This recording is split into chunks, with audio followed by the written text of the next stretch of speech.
Good morning, children. Today we are going to start chapter number 19, probability.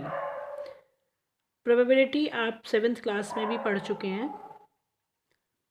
The measure of uncertainty is called probability.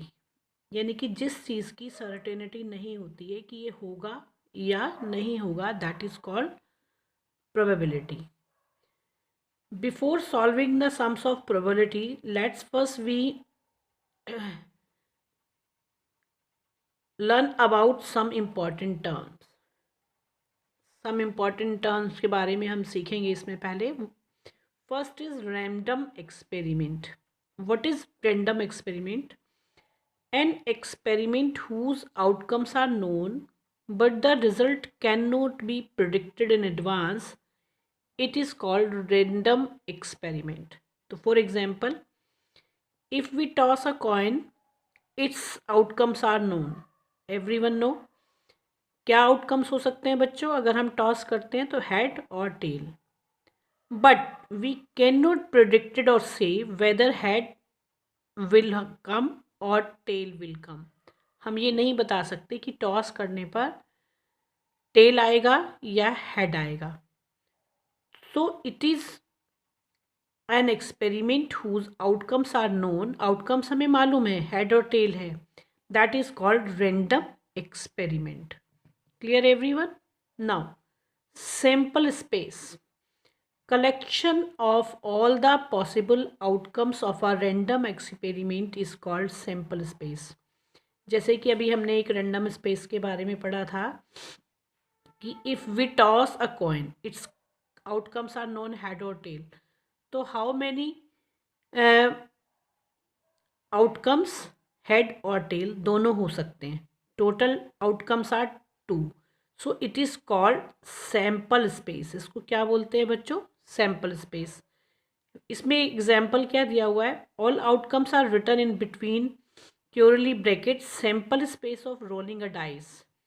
एक आप rolling a dice, dice सभी को मालूम है, आप उसको रोल करते हैं. तो how many numbers in a dice? 1 2 3 4 5 6. तो सैम्पल स्पेस कितना हो गया? 1 2 3 4 5 6. क्लियर?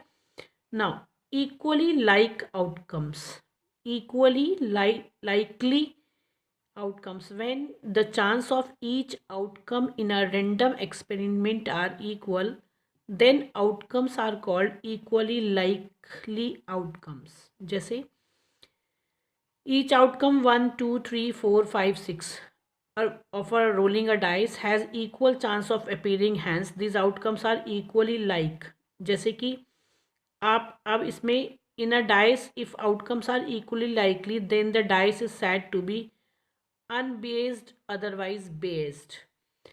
अब अगर आप लेते हैं इसमें तो आप देखते हैं कि 1 कितने टाइम आ सकता है? 1 टाइम. 2 कितने टाइम आ सकता है? 1 टाइम.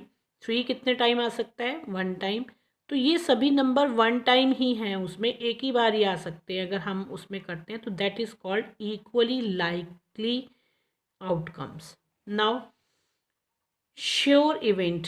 श्योर इवेंट वो होता है बच्चों जैसे कि अब आपने एक डाइस को रोल किया और आप an event which is sure to happen. For example, if we roll a dice we will get a number which is less than 7. कि 7 से कम नंबर आएगा, ये तो श्योर ही है ना, क्योंकि in a dice how many numbers? All are less than 7. तो it is sure कि 7 से कम तो वो आएगा ही. तो it is a sure event as the dice will always show up number less than 7. ठीक है.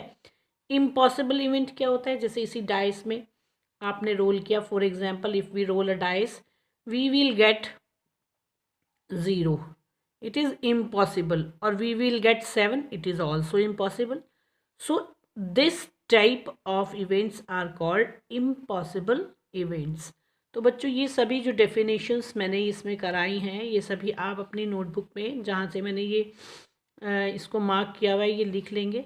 विद एग्जाम्पल भी लिखना चाहते हैं तो लिख सकते हैं, अदरवाइज बुक में से तो ज़रूर इसको रीड करेंगे, इसमें से क्वेश्चन आपका आ सकता है एग्ज़ाम में.